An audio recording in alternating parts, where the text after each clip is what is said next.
नमस्कार, स्वागत है आपका बड़ी खबर में और मैं हूं आपके साथ ज्योति। इस बुलेटिन में हम बात करेंगे दिन की 4 बड़ी खबरों की। पहली खबर कैथल से है, जहां दुष्यंत चौटाला एक निजी प्रोग्राम में पहुंचे और पार्टी छोड़ने वाले नेताओं को उन्होंने शुभकामनाएं दी। वहीं दूसरी खबर चंडीगढ़ से है, जहां इनेलो और जेजेपी नेताओं के बीच सोशल मीडिया पर वार पलटवार चल रहा है। वहीं तीसरी खबर फरीदाबाद से है, जहां बाईपास रोड पर एक 35 साल के युवक की अज्ञात लाश मिली है। और चौथी खबर करनाल से है, जहां पर हीट वेव वाले दिनों की संभावना जताते हुए मौसम विभाग ने एडवाइजरी जारी कर दी है। तो चारों बड़ी खबरें आपकी टीवी स्क्रीन पर हैं, जहां पर पहली खबर दुष्यंत चौटाला के बयान से जुड़ी हुई है। दरअसल जेजेपी से कई सारे नेता जो हैं इस्तीफा लगातार दे रहे हैं। प्रदेश अध्यक्ष ने भी बीते दिन इस्तीफा दे दिया, उसी के साथ ही एक विधायक ने भी दे दिया।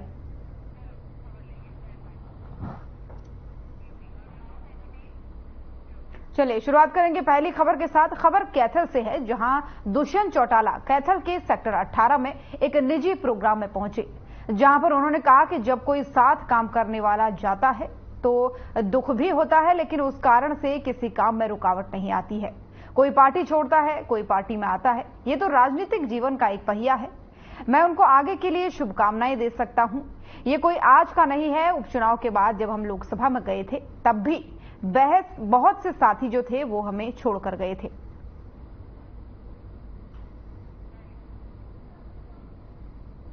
कैथल से आपको खबर बता रहे हैं, जहां पर दुष्यंत चौटाला एक निजी प्रोग्राम में पहुंचे और इस दौरान उन्होंने पार्टी से जिन लोगों ने इस्तीफा दिया है उसको लेकर के उन्होंने बयान दिया कि उन्हें शुभकामनाएं देते हैं आगे के भविष्य के लिए। ये तो चुनावी माहौल के बीच होता रहता है, कई लोग आते हैं, कई लोग जाते हैं, इससे कोई कामकाज प्रभावित नहीं होता है। उन्होंने कहा कि दुख जरूर होता है, लेकिन पार्टी में किसी प्रकार का कोई खास परिवर्तन नहीं होता है। लोगों के जाने से दुख होता है, लेकिन उनके आगे के भविष्य के लिए शुभकामनाएं यहां पर दुष्यंत चौटाला ने दी है।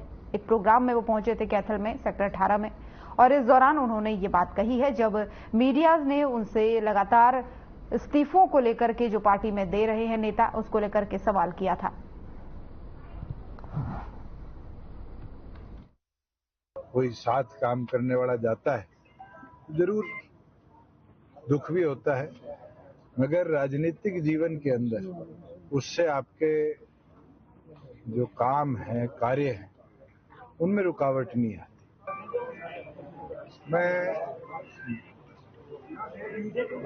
इतना ही इस पे बोल सकता हूं कि संघर्ष चौधरी देवीलाल जी ने हमेशा सिखाया है। चौधरी देवीलाल जी के कभी भी हौसले नहीं टूटे और उनके जीवन के इतने वर्षों में हमने एक चीज सीखा है, कर्म कर फल की ना सोच। मेहनत करो, संघर्ष करो, जनता अपने आप ताकत देगी। 82 में पूरी मेजोरिटी को भजनलाल जी लेके भाग गए थे।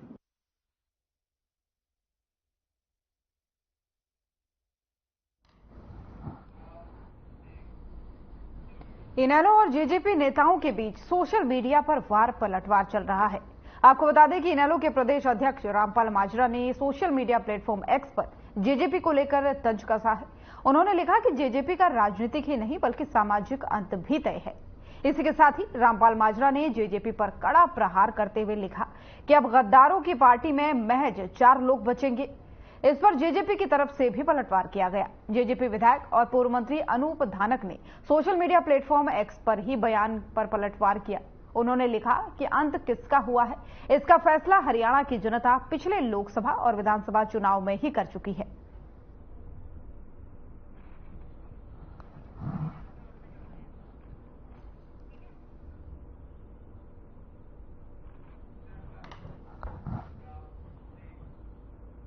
और इसी खबर पर ज्यादा जानकारी के लिए अनु सोरा, इनेलो प्रवक्ता, हमारे साथ जुड़ चुके हैं। अनु जी, पहले तो बहुत बहुत स्वागत है आपका। चुनाव नजदीक है, ऐसे में एक तरफ पार्टी जो है बदलते हैं लगातार नेता, लेकिन सोशल मीडिया पर भी ये वार देखने को मिल रहा है। जेजेपी का कहना है कि कौन कहां पर है, इसका फैसला तो पिछले बार ही चुनाव में हो चुका है, यानी कि सीधे सीधे इनेलो पर उन्होंने तंज कसा है। जी, सबसे पहले तो आपको और आपके सारे दर्शकों को नमस्कार। और मैं ये कहना चाहूंगी कि एक हरियाणा के राजनीतिक इतिहास में काले धब्बे के तौर पे इन लोगों को जाना जाएगा।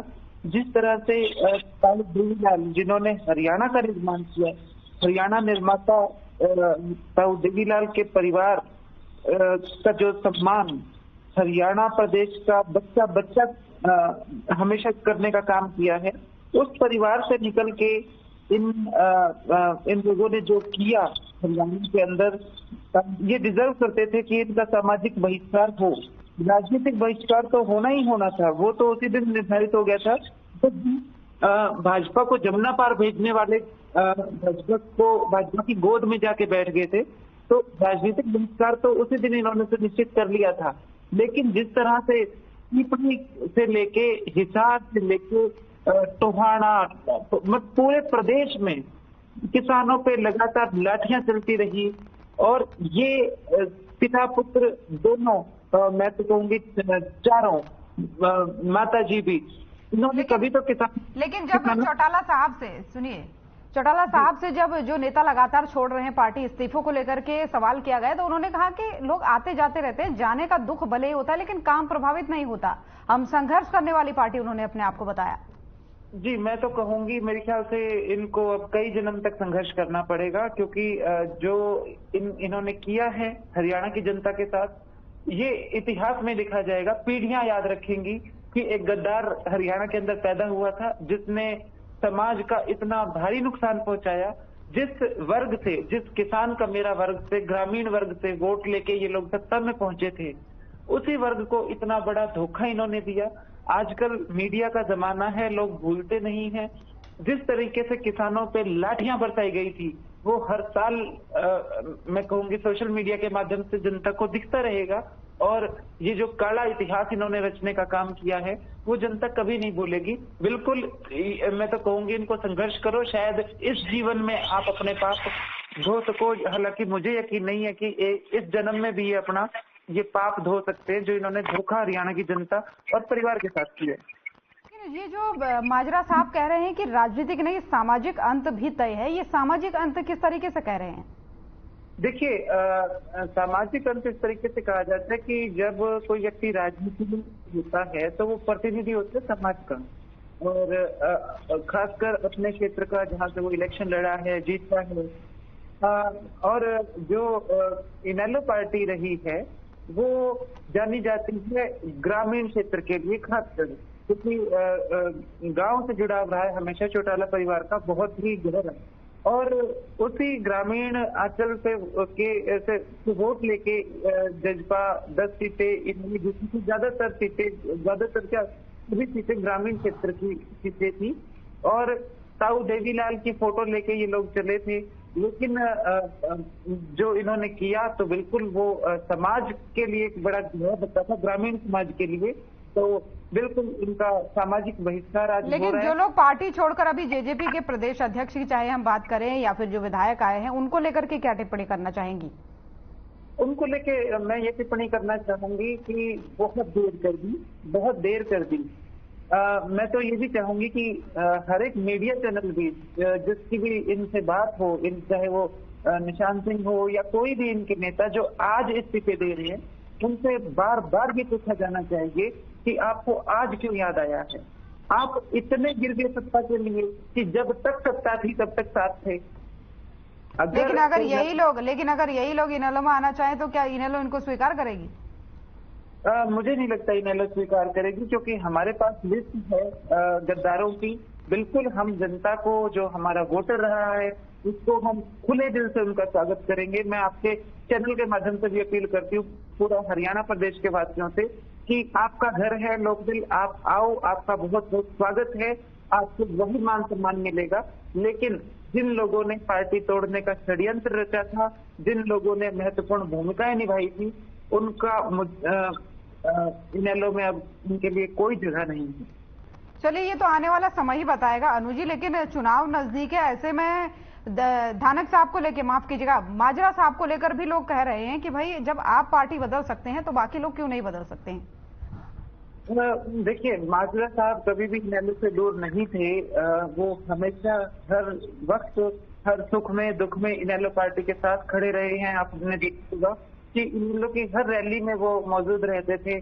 ताऊ देवीलाल के जन्मदिन की बात हो, चाहे हमारे अभी रिसेंटली प्रदेश अध्यक्ष का जिस तरह से निश्चित हत्या हुई, वो सबसे आगे वहां खड़े थे। तो पार्टी एलनाबाद बाई इलेक्शन की बात करें, पार्टी के साथ से दूर वो कभी नहीं थे। तो मुझे नहीं लगता कि माजरा साहब ने कोई पार्टी बदली है, वो इनेलो का ही हिस्सा थे और आज भी इनेलो में ही थे। चलिए ठीक है, ये तो आपका सही कहना है अनु जी, लेकिन चुनाव अब नजदीक है, ऐसे में ज्यादा दिन भी आपके पास नहीं बचे हैं। तो ये जो इस्तीफों का दौर जेजेपी में चल रहा है, इसमें क्या लगता है इनेलो को कोई फायदा है इससे? बिल्कुल है, क्योंकि जो इस्तीफे होते हैं वो देते हैं पदाधिकारी या नेता लोग। जनता इस्तीफा नहीं देती है। जैसा मैंने आपको बताया कि इनके साथ जो कुछ घाघ लोग थे जिन्होंने पार्टी तोड़ने का षड्यंत्र रचा, उन्हें वो नजर नहीं मिला पा रहे हैं और इसलिए लगता है कि अब वो क्या करें। इस्तीफे तो दे दिए उन्होंने, लेकिन वो कहाँ जाए? उनके साथ पब्लिक नहीं है। पब्लिक साथ होती तो उन्हें इस्तीफे ही क्यों देने पड़ते? पब्लिक साथ नहीं है, तभी तो ये हाहाकार मचा है, ये भागदौड़ मची है। तो अगर हरियाणा के अंदर 150 लोग ऐसे हैं जो इनेलो से नजर नहीं मिला पा रहे हैं, तो उससे इनेलो कोई फर्क नहीं पड़ता। हमारा वोटर हमारे साथ है। और मैं तो जो वो 100-200 लोग जो मुख्य पदाधिकारी या नेता हैं जिन्होंने इस्तीफे दिए हैं, उनसे भी ये कहूंगी कि आपने अगर इनेलो को धोखा नहीं दिया है तो आप जरूर, आपका स्वागत है। हमें शिकायत उन लोगों से है जिन्होंने इनेलो को तोड़ने का षड्यंत्र रचा था, उसके अंदर मुख्य भूमिका निभाई थी। लेकिन एक बड़ी बात अनु जी इस बार जेजेपी की तरफ से कही जा रही है, वो कह रहे हैं कि अब इस बार का जब चुनाव होगा, एक तो उन्होंने कहा कि पिछले बार ही जनता तय कर चुकी थी कि भाई किसका सफाया करना है, और दूसरी बात उन्होंने कही कि अब अगर लोकसभा चुनाव 2024 का ये जो चुनाव होना है, इसके बाद तो निशान भी नहीं बचेगा। निशान तो इनका नहीं बचा है। निशान सिंह ने कल की परिस्थिति दिया, निशान तो जेजेपी से भाग गया है। और रही बात इनेलो की, तो ये लोग होते कौन है इनेलो के बारे में बात करने वाले? इनेलो के लगते क्या है ये लोग? इन लोगों को कोई हक नहीं आज इनेलो के बारे में बोलने का। इनेलो की चिंता मत करिए, इनेलो सक्षम है, इनेलो बहुत मजबूती से खड़ी है और इनेलो की तरफ आज पूरा हरियाणा देख रहा है। आपने अभी पूछा था कि इनेलो की तरफ ज्वाइनिंग होंगी क्या? अरे खुद इनके जेजेपी के जो सुप्रीमो थे अजय चौटाला, वो मीडिया में कह रहे हैं कि अगर हमें ले लो तो हम आने को तैयार है, लेकिन इनेलो के रास्ते बंद हैं। तो छोटी मोटी ज्वाइनिंग क्या, इनके तो सुप्रीमो ही हमारे पास आने के लिए तरस रहे हैं। चलिए ठीक है अनु जी, बहुत बहुत धन्यवाद आपका तमाम सारी जानकारी के लिए।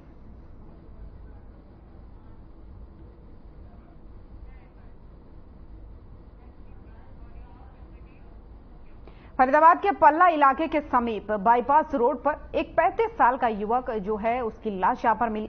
जानकारी के मुताबिक युवक के सिर पर चोट के निशान मिले हैं और उसके गले में फंदा लगाकर उसे मौत के घाट उतारा गया है। वहीं स्थानीय पुलिस और फोरेंसिक की टीम मौके पर पहुंची। आपको बता दें कि युवक की अभी तक पहचान नहीं हो पाई है। वहीं आसपास के इलाके से लोगों को बुलाकर मृतक की पहचान करवाई जा रही है।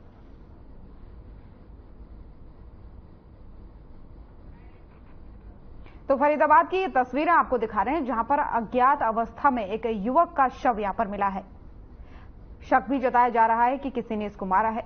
कई लोग आत्महत्या की बात कर रहे हैं, लेकिन पुलिस जो है लगातार इस पूरे मामले की छानबीन कर रही है, जांच में जुटी हुई है और अभी तक जो मृतक है उसकी पहचान भी नहीं हो पाई है, उसका कोई परिजन भी वहां पर नहीं पहुंचा है। हालांकि पुलिस इस चीज को लेकर के लगातार प्रयास कर रही है कि लोगों तक इसकी सूचना पहुंचाई जाए ताकि इसके परिजन मिल सके और इस युवक की पहचान की जा सके। लेकिन फिलहाल चोट के निशान भी युवक के शरीर पर मिले हैं, उसके सिर पर चोटें आई हैं और गले पर फंदा भी लटका मिला और आशंका जताई जा रही है कि हो सकता है आत्महत्या हो, लेकिन जिस तरीके से चोट के निशान उस पर मिले हैं ये कहीं ना कहीं शक जाहिर करता है कि हो सकता है किसी ने युवक को मौत के घाट भी उतारा हो। हालांकि मामला का खुलासा भी पूरी तरीके से नहीं हो सका है क्योंकि युवक भी पहचान भी अभी युवक की नहीं हो पाई है, लेकिन पुलिस जो है वो लगातार प्रयास कर रही है और इस युवक की पहचान जुटाने में जुटी हुई है। फरीदाबाद की ये तस्वीरें हैं, तस्वीरों में आप देख सकते हैं बाईपास के पास की ये तस्वीरें हैं जहां पर इस 35 साल के युवक का शव मिला है और कई सारे ग्रामीण भी यहां पर इकट्ठा हैं। पुलिसकर्मी भी लगातार प्रयास कर रहे हैं और ये पता लगाने की कोशिश कर रहे हैं कि आखिर युवक है कौन और इस संदिग्ध परिस्थितियों में कैसे जिस तरीके से ये शव मिला है और इसकी पहचान जो है करने में लगातार पुलिस जुटी हुई है। और मोनू पांचाल संवाददाता हमारे इसी खबर पर ज्यादा जानकारी के साथ हमारे साथ जुड़ गए हैं। मोनू, ये जो शव मिला है 35 साल के युवक का, कुछ जानकारी अभी तक मिल पाई है? क्या अपडेट है इस मामले में? देखिए ज्योति, मैं आपको बता दूं, फरीदाबाद के बाईपास यानी कि जो है बाईपास के रोड की बात है। बाईपास पर एक जो है एक शव मिला, 35 वर्षीय युवक के इसको बताया जा रहा है। और उसके साथ साथ मैं बता दूं कि डेड बॉडी जब मिली और सूचना देने के बाद जब वहां पर पुलिस पहुंची और कहीं ना कहीं जब गहनता से जांच करी तो उसमें जो है वो सब के जो है वो सिर पे चोट मिली उस व्यक्ति के, और कहीं ना कहीं जो गले में जो फंदा था वो भी मिला। तो इसको लेकर के जो है कहीं ना कहीं जो पुलिस है वो मर्डर का इसको बता रही है कि ये जो है मर्डर है, आत्महत्या नहीं है ये।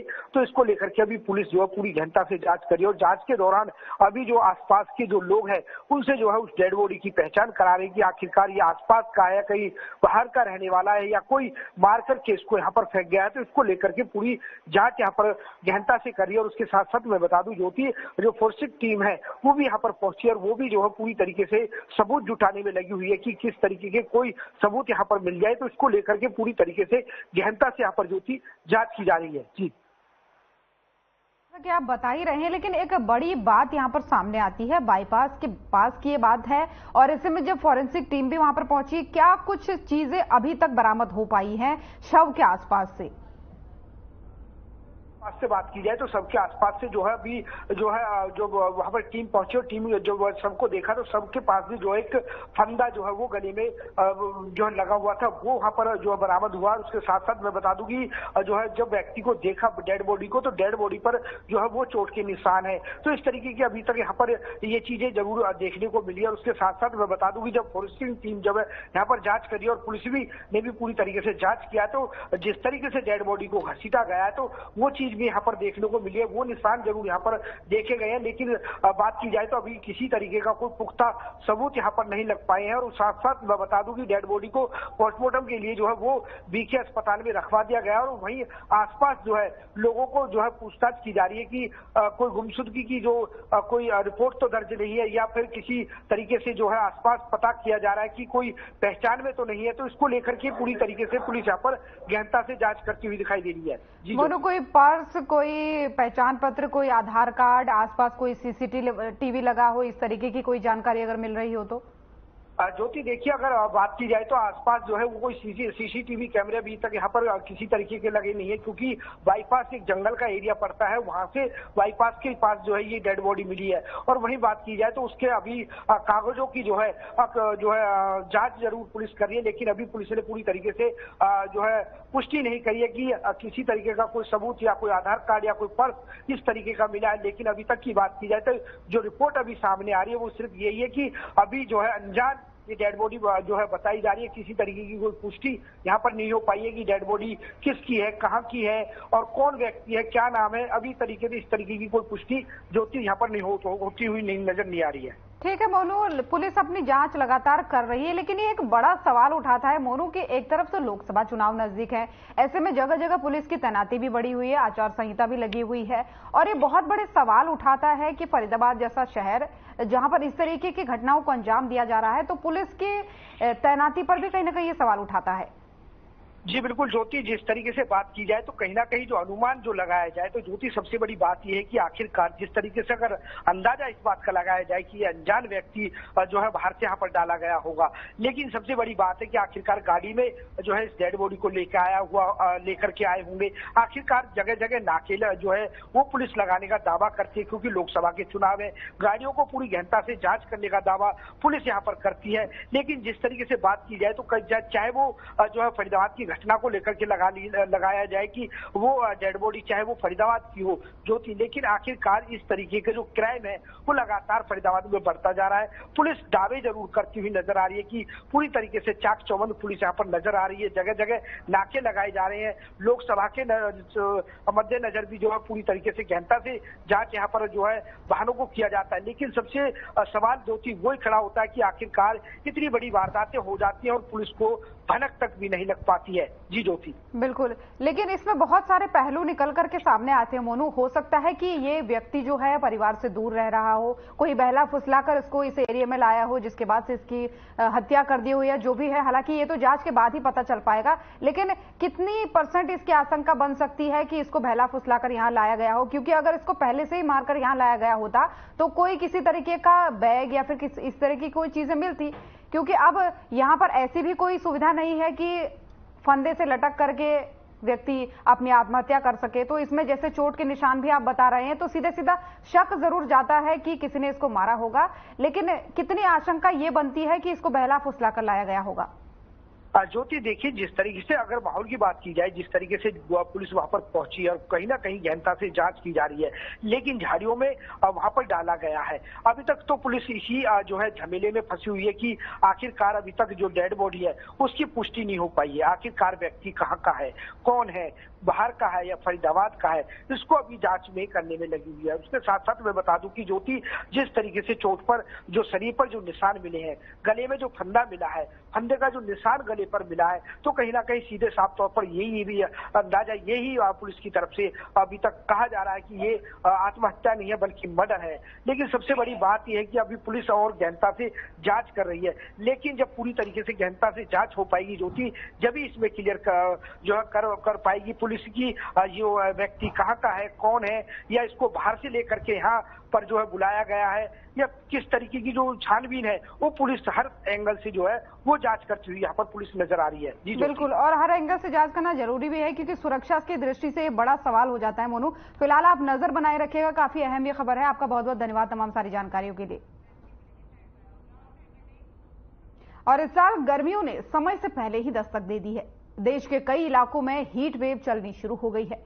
मौसम विभाग ने इस बार गर्मी के मौसम में सामान्य से अधिक हीट वेव वाले दिनों की संभावना जताई है। वहीं गेहूं कटाई के दौरान उत्तर भारत के कई हिस्सों में अधिकतम तापमान सामान्य से 2 से 3 डिग्री सेल्सियस ऊपर रहने की संभावना है।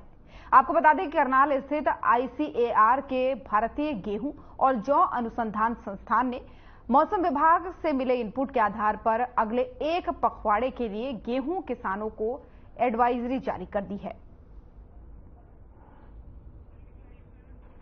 तो करनाल से आपको खबर बता रहे हैं जहां पर मौसम विभाग ने अलर्ट जारी किया है और कहा है कि इस बार समय से पहले ही हीट वेव शुरू हो गई है, यानी सामान्य से 2-3 डिग्री अधिक तापमान उत्तर भारत में रहेगा। तो ऐसे में गेहूं के किसानों को क्या कुछ सावधानी बरतनी चाहिए अपनी फसल को लेकर के, ये एडवाइजरी जो है मौसम विभाग की तरफ से जारी कर दी गई है।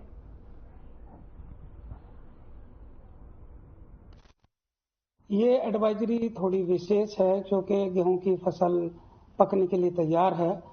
कुछ राज्यों में गेहूं की फसल कट चुकी है, कुछ में कटाई शुरू हो गई है। मैं कल हरियाणा और कुछ उत्तराखंड का क्षेत्र दौरा किया था, तो मैंने देखा है कि कुछ किसानों ने जो हाथ से हार्वेस्टिंग करते हैं उन्होंने मैनुअल हार्वेस्टिंग शुरू कर दी है। 10-12 जगह मुझे मैनुअल हार्वेस्टिंग करते हुए किसान दिखाई दिए। 3 प्रमुख एडवाइजरीज हमने जारी की हैं। एक तो है कि जो लेट सोन है या टाइमली सोन गेहूं की फसल हरियाणा, पंजाब, पश्चिमी उत्तर प्रदेश में है, उसमें हार्वेस्टिंग से करीब 8 से 10 दिन पहले एक पानी किसान निश्चित रूप से दें ताकि खेत में नमी बनी रहे। तो बड़ी खबर देख रहे थे आप। बुलेटिन में फिलहाल इतना ही। नमस्कार।